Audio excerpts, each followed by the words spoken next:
And we're back with more exciting adventures of the incredible Hokes. I am Chris. I'm Mark. I'm not sure what you were pointing at, but hey, I'm I was here. just doing a weird Ah, lingering finger thing. So, let's just get right into it, shall we? okay. I Let's have not no move. idea what we're talking about, so let's The go. Star Wars trailer. Did you watch the Star Wars trailer? Didn't Yes, you? I did. Yeah, hey, all right. What are Star your Wars. impressions and thoughts? Anyone else underwhelmed like I was? Thank you. Yes, completely underwhelmed. Very underwhelmed. In fact, I'd say it was off. Like there's something wrong with it. It looked like literally there's like a 15-minute stretch of the movie that they took all the clips for that 2-minute trailer out of. Just like the one section where, okay, we're training on this foresty planet, and the rebels are talking, and 3PO says bye, and okay, come out in December, see us. And you're like, wait a minute, you didn't show anything like. Come on, let's be honest. The elephant in the room. People are looking, whether J.J. Abrams and any of the others at Lucasfilm like it or not. Fans are looking for a little hope that you heard us about our complaints with Last Jedi. We're looking for a little hope here, and that trailer does nothing to alleviate our fears. That's the problem with that trailer. I know there's going to be lots of scenes with Rey breathing and running. Because we've seen lots of Rey breathing, studying, running. Yeah, Rey in action. Okay, great. Let me tell you the scene I had a real problem with in the trailer. Okay. 3PO is hooked up to some machine. It looks like this is a last moment for 3PO. Maybe it's a last moment for the other people. I don't know. It definitely feels like a last moment. Mm-hmm. And all of a sudden 3PO talks and his voice is all weird. It sounds wrong. 3PO's voice sounds all wrong. And then the words he says, I'm just taking it in or something. What? And they're like, I'm taking one last long look. And they're like, at what? And he's like, my friends. And no one in Star Wars has ever talked that way. No one in Star Wars, correct me if I'm wrong, at least not in the original trilogy, like is in the moment. Like, no, that's just not how you talk in Star Wars movies. Mm-hmm. Like, that was too in the moment and on the nose, it felt like. Yeah. So I had a problem, like, one, I was like, Jesus Christ, you're going to kill off the fucking droids now? Really? Why is storytelling equal killing people off? Which I don't know if they will or won't, but that's what the fuck they showed me. So I can only go by what they gave me. Two, like his voice was literally wrong. Like that sounds like an imitation of 3PO. Right, right. And three, that's the wrong words. Like that's not how they talk in Star Wars.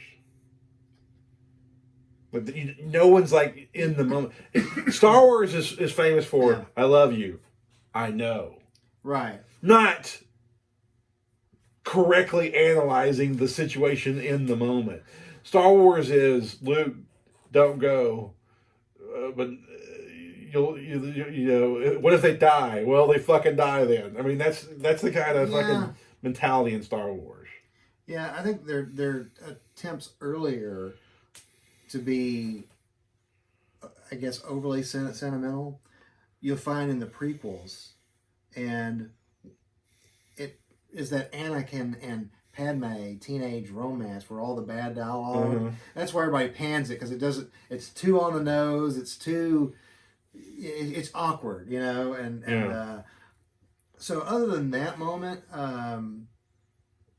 Star Wars hasn't been too guilty of doing that, but clearly there's an example of what at least it appears possible being overly sentimental there. The scene between Anakin and his mother in Phantom Menace actually is like the only moment that really works for that actor, I think. Jake Lloyd and his mother. Mm-hmm. That was a nice little sweet little moment. I think we can all. That was nice. That's fine. They were saying goodbye.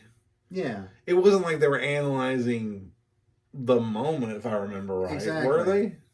No. It was just he was torn and conflicted about going. The only real analyzing of the moment in the original trilogies was this will be a day long remembered. I mean, that was the most You Most know what I mean? reflective, yeah. You don't. They didn't reflect in the moment, and I don't know the context thing. Again, I can only go by what they give me in the trailer. I have no idea how that scene works in the rest of the movie, and so I'm just judging it just on what I was given. Right. And it like that little sequence in the trailer, I was like, it totally Well, if it makes you feel better, took a shit on the whole thing. there was others complaining about that same scene, but their complaint was that Ray has like been around 3PO all of like 5 minutes, and they show her bawling and him saying goodbye. Like where did that come from? Y'all, they haven't established 3PO and her as like knowing each other that well, and I mean it's like, well, we'll have to wait and see the movie. Maybe there's a lot more there, and they'll earn it. But I understand their concern. I think when you're snake bit, we all are with Last Jedi, it's just hard to. You really need a trailer to come through. The irony is, Force Awakens and Last Jedi had awesome trailers. I'll give you that. Even Last Jedi's trailers were awesome. The movie sucked, but Yeah. this particular movie, both trailers, actually, I guess that third one too, that D23 convention one, they've all been kind of, yeah. I don't know if to be scared by that or if Abrams is really holding back a lot of the good stuff. In other words, it's called Star Wars. How come other than Rogue One and Solo, we can't get any fucking like space battles and shit? I mean, the only space battle you had in Last Jedi was them just a long, slow chase with the occasional fight back and forth. Well, and the bomb run at the beginning, if you want to count that. Yeah. I don't. There was no space battle really in Force Awakens. I guess the argument would be that Empire. No, there was space battles. There was the asteroid field. They chased through the asteroid field. Sure. So there was Empire did have them. So I don't think there's no space. There's not enough star in Star Wars in the trailer, at least. Yeah. I don't know, man. I'm not optimistic. In fact, I have no desire to pre-buy tickets. I might not go opening night just in protest. Nobody else will care about my protest but me. But I'll know that I didn't go on opening night in protest. Well, the enthusiasm gap continues. I mean, they're talking about how like the Disney World has that Star Wars exhibit and how they're not selling enough tickets. This whole thing. It's like, well, because our generation, you upset us. Yeah. We're the one taking our kids and our family and our friends to do Star Wars stuff. Mm-hmm. You know, if you do something wrong, you know, then if you're going to put up a trailer, Rise of Skywalker, when they released the title, was, I think, meant to like, calm down, we've heard you. So, well, it's a title, and you've got Skywalker in it. Luke's voice is in the trailer. Yeah. And Luke's voice is in the trailer, so I could see that you're trying in your way to kind of like, we've heard you, but we don't want to like give away all the spoilers at the same time. Mm-hmm. So I understand they're in a bit of a difficult position. Well. But man, this entire franchise is right on this movie, and all we're asking. And you have Butterfingers? Exactly. Thank you for the Jurassic Park reference. We're gonna say sweet. I've had a lot of salty things, or vice versa, whatever he says. I thought we were gonna say something salty. I've had a lot of sweets. So. I just need the 15 minutes. Just give me the 15 minutes. Anyway. What was I saying? Anyway, it's a lot of pressure for the franchise. The future of it, really, a lot of it hangs on this movie being a good movie, because fans are looking for it. They just want it to be a good movie. The expectation is not for it to be great, and they want you to respect and fix the Luke Skywalker thing. Those are the two things you got to accomplish. You know, so good luck to you, J.J. Abrams. I don't know. I there's something off with it. They showed Rose, so obviously she's gonna be in it again. Yeah. Like, wanted her just to die off, but guess I couldn't get that wish. And then like there's this whole. I feel like they're trying to play up a whole Twilight scenario, where Rey may actually have a thing for Kylo, but they're also not, obviously from the first movie that she liked Finn. So, but if she's a Jedi, she can't be with either one because that's how we got this fucking shitstorm in the first place. Because the Jedi wouldn't keep his thing in his pants. I've been lobbying, as you know, for Rey and Poe, and that'd be left field at this point. And apparently, in the books, there's reference to that, but I don't know that they're going to go that way. Who knows? The Kylo thing and Rey thing bugs me because he's the bad guy. Like, it's just... Yeah, but the whole redemptive thing, he would be redeemed through love or something. But you just ignore they murdered millions of people? It's like, first of all, he's murdered a bunch of people, but he murdered Han. He's done. With fans, there's no expectation. Once you murder Han Solo, we're not looking for redemption at this point. Fans aren't. I don't know where the writers' heads are, but I can tell you the vast majority of Star Wars fans, they are not looking for redemption. They're like, when do we kill this guy? He killed Han. And if they totally do a redemption thing on him, I don't know how they're gonna make that work for me. I'll just put it that way. I like the trailer. I think this trailer was. I think the very first trailer was a better trailer than this trailer. True. I thought after the D23, whatever it's called. Yeah. I thought that I didn't have that a lot of people had. Yeah. I'm so goddamn jaded at this point. The Last Jedi was so terribly bad. I'm so jaded. I'm so jaded that Rian Johnson's new movie, the Knives Out. Yeah. I see this fucking poster for this damn movie, and it's got the all-star cast, and I'm just like, I don't know how they got a budget, but whatever. And at the top of it, instead of saying a Rian Johnson film, it says a Rian Johnson whodunit.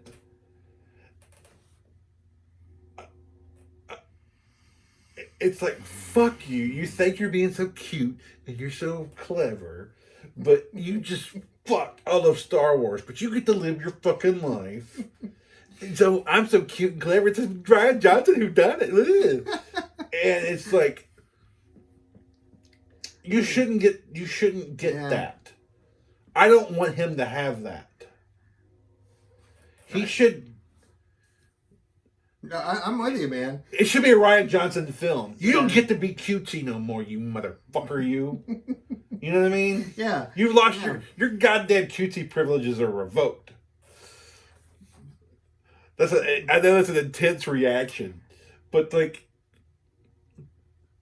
it's like somebody's a complete bitch to you, and the next day they wear their cute outfits. Like, you don't get to wear a cute outfit around here, motherfucker. You know what I mean? You can't. Well, people are fans. They've followed this for years.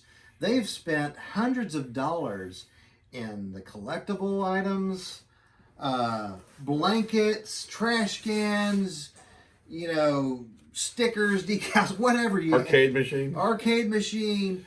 They love this thing, and then to have someone come along, and it's a double whammy too, because we have someone running the show at Lucasfilm and didn't read that script and goes, "We're not making this movie.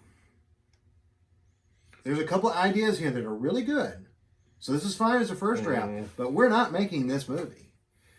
And that failed to happen, and that is why people now, they see this underwhelming trailer, Monday night, and we're like, I saw nothing that was like, hey, if ever there was a moment where you look like a clusterfuck to me. If ever there was a moment you were going to show like a little bit of let's give them a little taste. It's going to be a spoiler on some level, but we've got to give them a little something to let them know we understand. This is going to get fixed. That should have been the trailer. There's a little something like, what, Obi-Wan, what's he in this? Yes, Rey, you're my granddaughter. So, it's something. Whatever they're going to do to fix. I'm just using that as an example. something to kind of give us something, you know. But there wasn't none of that. It's just Ray running through the whatever, and this is your journey, Ray. And like, yeah, we've heard this before. That doesn't tell us anything. It's kind of like one of my beefs with The Walking Dead, and maybe, and I've had people tell me watch Fear the Walking Dead. It's what you really want. One of my beefs with The Walking Dead is every episode you get a speech about hope or like survival or fighting or something like that. Yeah. Well, after 10 years or however long that show's been on, it's like I really can't tolerate another hope speech or another, like, I get it. Mm-hmm. I don't think it would happen this much. You would be just doing things, and so I'm totally cool if they would just do things, not give me a speech about hope and stuff like that. So one of my beefs with the Star Trek movies was, which involved J.J. Abrams, is like we got 3 movies into it and we were still like, the third one fixed it a little bit, but it's like we're in the second movie and it's like we're still becoming a team. Like, I just want you to be a team. Yeah, get there. Just be the team. Yeah, be the team. And another trailer for Star Wars about becoming and your fight. It's like, can't you just fucking be like in the fight? Right. Like, right. it's now we're just doing stuff. Yeah. Why does it have to be like still becoming whatever? Just be that. I mean, even if it's like 10 years later. I mean, whatever you got to do to get there. Right. I don't care. That's what you have the opening crawl for. Well, and this, again, is this 9th film inherits such a bad lead-in, and that Rian Johnson, I guess, is telling us you can be Jedi Master in 3 easy lessons. Because that's all Ray had was 3 lessons. And like, are you serious? So we're gonna do, if the trailer's any indication, they're showing her like she's in training in episode 9. Are you kidding me? You know, where's the Man in Black moment where Luke shows up in Tatooine and he's a Jedi when he shows up at Jabba's palace? You kind of need to advance the ball, you know, and yeah. I'm not feeling very confident. I will gladly eat my words, by the way. This comes out, and I'm like, that was awesome. He totally fixed it. I hope that's what I do. But we'll see. I want to be wrong. Trust me. Absolutely. I want to be wrong. I want to eat my words tonight. Absolutely. But that trailer is like a clusterfuck to me. That does not look like cohesive storytelling to me. But we'll find out. But I honestly, I'm more excited about for Mandalorian. I'm more excited for Mandalorian than I am. Yeah, I mean, same here. 9. One last thing. I really hope we don't stoop to time travel in a Star Wars movie to, quote, fix things. I don't know if I've mentioned this before, but let's just say I hope we don't stoop to time travel. We've already done that enough. You know, it's one of my fears is that somehow we're going to come up with some kind of time travel thing. And, yeah, it would seem out of place with Star Wars. Yeah, I'm hoping that's not the case. Boy, howdy, I hope that's not the case. And speaking of wishing things would just not turn out the way they do, I do.